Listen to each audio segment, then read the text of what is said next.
What's up everyone, it's Landell here, and today I am here to talk to you about Dante. It's an audio solution that we use to send multi-track audio out of Ableton Live as well as receive multi-track audio in another instance of Ableton Live for multi-track recording. It's all over an Ethernet network, and we don't need any audio interfaces to do this. We don't need any splitter cables to do this.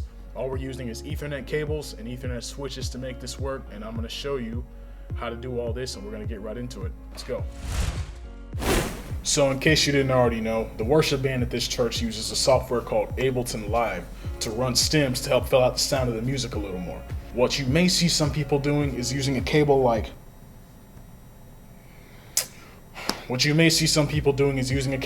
this to send two channels of audio left and right out of Ableton Live. One side carries the click track, the other side carries the stems that you'll actually hear in front of house. Now, this works just fine for a beginner setup, but it becomes really limiting when you need to do things like turning up certain stems in a bus that you wouldn't in another bus. For example, say the worship leader wants backing vocals higher in their ears, but as a drummer, for example, you didn't want background vocals turned up in your ears. I mean, come on, what drummer needs background vocals in their ears, right? Unless your wife is singing. With Dante, you can take the multi-channel audio that you're sending out of Ableton Live, split it up, and have complete control over where those stems are going and how much. And I'm going to show you how we set it all up right now. So I'm going to start by running through the hardware that you need to accomplish this. Our church is an all-Mac ecosystem, so as you can already imagine, it's dongle city for us. We have a docking station coming out of this Mac, Ethernet running out of there. We've got a USB to Ethernet adapter here. I'm actually having to run a Nintendo Switch LAN adapter out of this computer because we ordered a USB to Ethernet adapter from Amazon, and long story there, so we're having to run that for now. And we have a quick USB-C to Ethernet adapter down there at the Ableton computer, and the main stage computer is the only one that we still have that's old enough to have Ethernet built into it. So no adapters there, but I'm gonna run through what exactly these computers are doing on the Dante network. So starting with this one, this is our Pro Pre computer.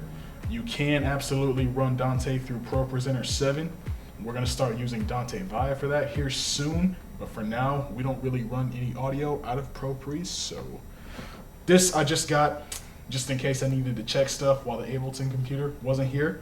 And it's also what's being used to actually record my mic right now in Ableton, so that's awesome. Now this computer here, this is actually handling our multi-track recordings of our worship sets. You can see there's 27 tracks here. Some of our channels are still open, so I got 27 tracks here. Each are routed to its not respective because I cut the channels that are open out. So only 27 there, so they're routed to inputs coming from the console, and they're just recording track by track. All we have to do is press record before the worship set starts, and we're good to go on that. So hang on a second while I teleport down here. Nice. So this is pretty much the biggest reason why we do Dante audio networking. This is our Ableton computer. You can see, like I said, we have a quick USB-C to Ethernet adapter here, and they're all running. Everything up here is running into this switch, and the switch has a super long Ethernet cable running back down this way into this switch here. We have it labeled as Dante, so we know, what switch is what. We have another one for our internet connection, but I'm gonna walk you through where these cables are coming from. So this first cable here is coming from the Dante Soundcard that you have to install in your digital mixing console to even get started with it. So that's where cable number 1 is coming from. Number 2 is the super long one that's running down there to allow those devices to communicate with these devices. Number 3 is coming from the Pro Pre computer. Number 4, the yellow one, is coming from the multi-tracking computer. So because of Ethernet switches in the Dante Virtual Soundcard, that's how come we're able to have all these devices from up here to all the way down there speak to one another and see one another on the same network. So it's all over an Ethernet connection, no Wi-Fi. We're trying to deal with audio here, so Wi-Fi wouldn't work well anyway. So that's pretty much it for hardware. Now I'm gonna get into the software you need to make this possible. Alright, so now I'm running a screen recording of my Pro computer because on this computer I have installed a software that is completely important for you to see where all your devices are and be able to route them easily. This software is called Dante Controller, alright? It's completely free to download and use. There are no licenses involved with this software. Now, the reason why this software is so important is because you see all these names here, transmitters, receivers, and all the names of the computers and stuff. These are all the devices that I have on the Dante network. I can visually see them all. I can see where things are going, see whether or not things need to be fixed, see if things are patched right. Now, this may look a little bit confusing, but once I explain it, it'll be easy to you, right? So, to start, the first thing that I do is always come to this Ethernet icon here that's labeled Choose the Dante Interface. I always make sure I have the correct Ethernet switch set, alright? So EN5 is the Ethernet switch that this computer is plugged into. So I'm going to select that, make sure that that's where all my devices are, and press OK, then we're good. Let's say, for example, we're dealing with a computer that's running Ableton Live, and we're sending audio, multi-channel audio out of Ableton Live into the mixing console, right?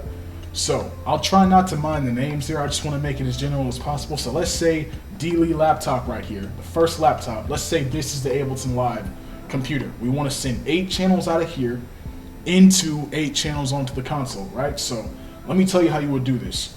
Since we're sending audio out of this computer, we're going to go up to where it says transmitters and unfold it by hitting the plus icon up top.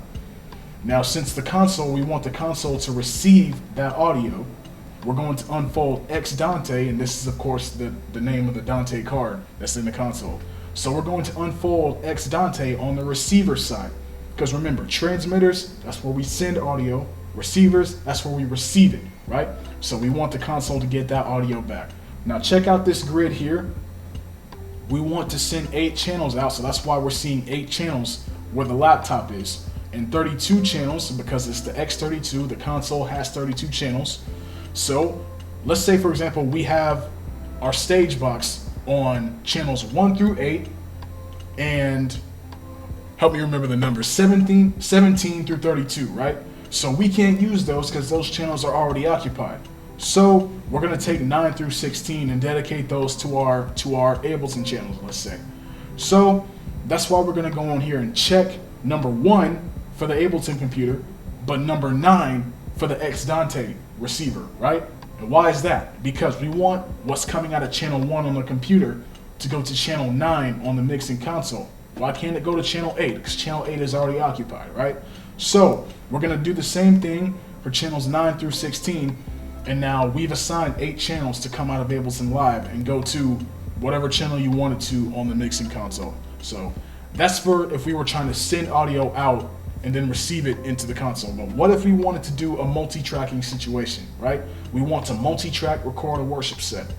So let's take this third computer here, the Mac FVFY. I'm not saying the whole thing, but let's take that computer for example. Since we want this computer to receive the audio that the console is sending out, it's going to be sort of backwards of what it was just now. So let's go to, for receivers, let's go to the third computer here. And for transmitters, let's go to the X Dante console. Because again, I'm going to keep saying it because I want this to make sense to you. The console, in this case, the multi-track recording computer, the console in this case, we want to send channels out of that into the multi-tracking computer. So that's why the multi-tracking computer will be under receivers. It's taking in the audio. And the X Dante card is on transmitters. It's sending the audio out, right?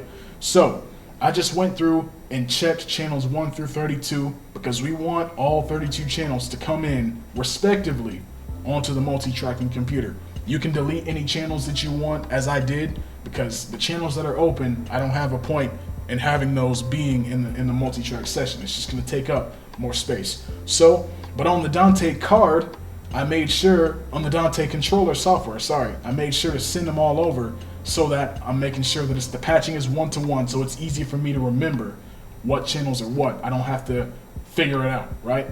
So this is Dante controller. It's the software that's going to help you visualize what devices are on your network and use the really wonderful grid they have here to help route your audio and get it to where it needs to go. Using this software, I could send audio from the Ableton Live computer straight to the ProPre computer if I wanted to, or straight to the multi-tracking computer. I wouldn't have to go through the console if I didn't want to. I could just send the audio straight from that computer to this one, but that's just a possibility that you have when running this software. So this is Dante Controller. You're gonna need it if you want to get into this for sure. All right, now I'm on my multi-tracking computer, and if you were watching that last part and you were wondering, so how does Dante decide how many channels come out of what device and go where? That's another software that you're gonna need to get into when you're dealing with this. A software called Dante Virtual Soundcard, right? Dante Virtual Soundcard. This is the software that will basically say how many channels you're sending out, how much latency you want to be in there, which network switch are you coming from, and once you configure that information, all you do is press start, right? So we're running an X32, which that means, of course, 32 channels are available to send in and out, but you have a lot of flexibility on how many channels you can send out. You can do 2 in, 2 out, 8 in, 8 out, which is what we're doing for Ableton Live. And you can go all the way up to 64 if you want to. So we just have 32 because we only need 32 channels to come in. And once we press start, like, we're ready to go. We can quit the software if we want to. Literally, it's not gonna stop until you press stop. So let's see how we're gonna work this out in Ableton Live, right? So I got my live multi-track template open up here, and you can sort of see in session view how on my channels, I've got, you know, some of the stuff that we're taking from off the console coming into here. So I'm gonna go into my input settings. I'm gonna change the input to Dante Virtual Soundcard. Now, here's something I need you to know. You definitely have to make sure that you've activated Dante Virtual Soundcard, because I'm gonna press stop, right? I'm gonna go back into my preferences.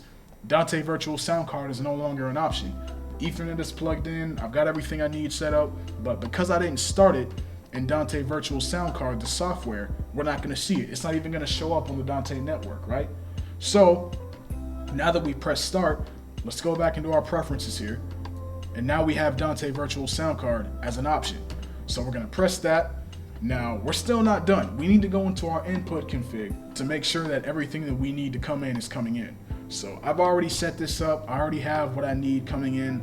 These are just some of the tracks that we send into Ableton Live to go into our multi-track recording. So we got MD talkback, we got click track, all the stems separated out.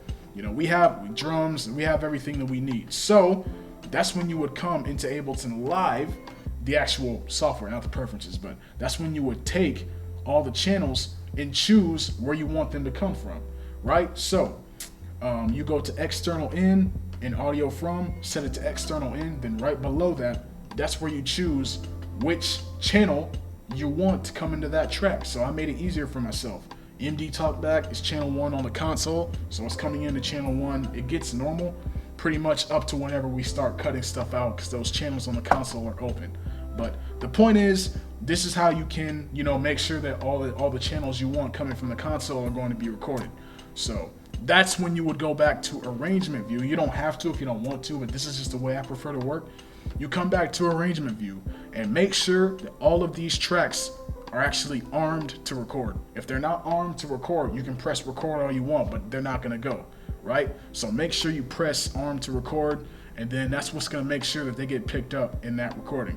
So you start it, maybe to make it easier, you key map the R key to record or whatever you want, and then when the worship set's over, just stop it, right?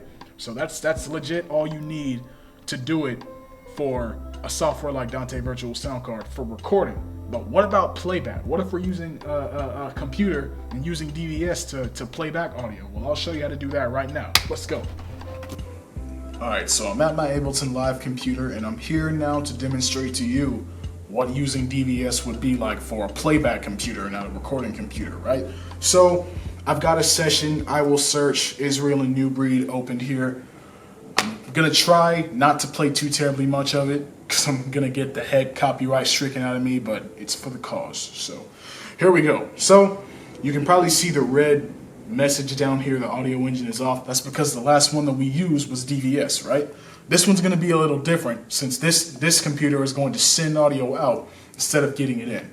So let's go back to DVS here, wherever it is. I'm gonna say Dante virtual sound card. Now, instead of doing 32 channels, we don't need to send 32 channels out of Ableton Live, right? We're just gonna send 8 channels in and out.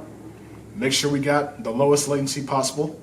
EN9, that's the Ethernet switch I'm plugged into right down there. We're gonna start it up, turn it on, right? So now we're back in Ableton Live. Let's go to our preferences, audio input device. Now we don't need this to be activated for this because we're not trying to input any audio into this computer. We're only sending audio outwards, right? So audio output device. We're gonna go down to DVS. Now we're not done yet. Remember, we gotta make sure everything is configured, right? So we're gonna say output config. This is the way we do it. You absolutely do not have to do this way, but at least in my ministry, this is the way that we do it. So we have 2 mono channels. One is click, track, and guide. The other is bass heavy tracks, right? Now the other 3 are stereo channels. I want loops and effects stereo, so we can pan those left and right. Same with guitars, same with the keys and the aux stems, the tracks like that. So now that all that's configured, let's route this session, right? So we got click, track, and we got guide. I'm gonna unfold those. I'm gonna make sure to set, matter of fact, let's do this. Let's save some time. Let's do this for all of them. You have to make sure every single one is set to external out, right? But now they're all on the loops channel, and I don't want that. So let's route this. So click, track, and guide. We're gonna make sure those are on the click channel because at the front of house mixing console, the click channel, we're making sure that's completely muted at front of house. Main LR bus is shut off. So these 2 channels now will not come out of front of house because of how we routed it. All right, how about drums, percussion, and loop now? We don't need to touch these because they're already on the loops and effects channel. We just call that the percussion channel. That's probably what I should have done, but it's all right. Now, how about the bass channel? Instead of loops and effects, let's say bass. Acoustic guitar and electric guitars 1 through 3. Instead of loops, let's say guitars. Piano all the way through violin. We're gonna put those on keys and aux. And we're gonna put the vocals as well on aux. But we're probably gonna mute these 2. So now that I have all these routed, if I test this out, I still don't know whether I'm going to or not, but if I test this out, we're gonna hear all the audio coming out. Everything's already been routed in Dante controller. And if I play this, we're gonna have everything coming out on its own fader back at the mixing console. So, I don't know, should I? I don't know. I'll do it for a little while. Fair use. I'll do it for a little bit. Let's go. All right, so I'm playing back tracks on that computer, and you can already see all the faders jumping up, right? So let's start messing with this. So let's start with bass.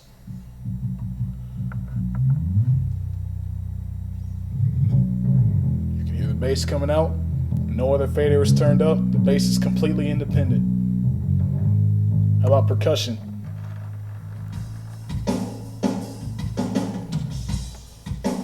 This is just drums, percussion, loop, effects, whatever we want to put on here.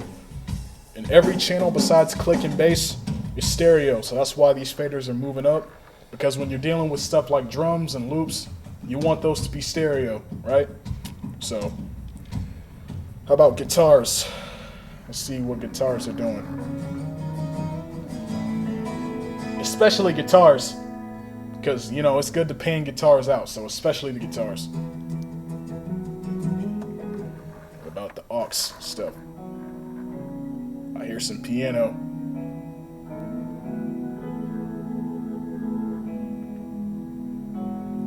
And I have every channel coming in on Dante routed to a DCA. So if I shut this down, or if I cut this down, everything will be shut off.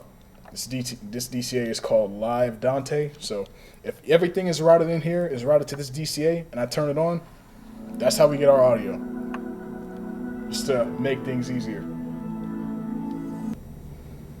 One more thing I want to show you is how we're actually able to get audio like that into our mixing console, right? So, of course, we're going to start by pressing routing right here. And I was telling you before, most of our channels are coming out of our stage box on the stage, AES 51 through 8 and AES 50 17 through 32. We're getting all those channels from the stage box, right? But card 9 through 16, this is why I was saying earlier, we can't put anything from Dante into channels 1 through 8 or any of the other channels because they're already taken by the stage box, right? So they wouldn't even read on the console anyway. So channels 9 through 16, those are the channels coming through on our Dante network, and that's how it's able to identify what's coming through. Card basically means Dante card, and AES50, that's the audio solution that Behringer uses between their stage boxes and their mixing consoles. So that's just something I wanted to come through and make sure that I shared with you. That's how you can go through and route it to where that works and that can be seen on your console. So everything that you saw today, completely no audio interfaces, no splitter cables, no nothing like that. It's completely flexible. You can change it around to make it fit your needs. Something that I forgot to mention, the Dante Virtual Soundcard software, it's free to download, but you do need a $50 license for each computer you're using it on. We've got 3, so we had to pay $150 for that. But that was nothing once we did it. It was a no-brainer, right? So thank you very much for watching this. I hope this inspires you at your church, if you haven't already, to take your playback to the next level. And yeah, man, thank you for watching, and I'll see you guys in the next video.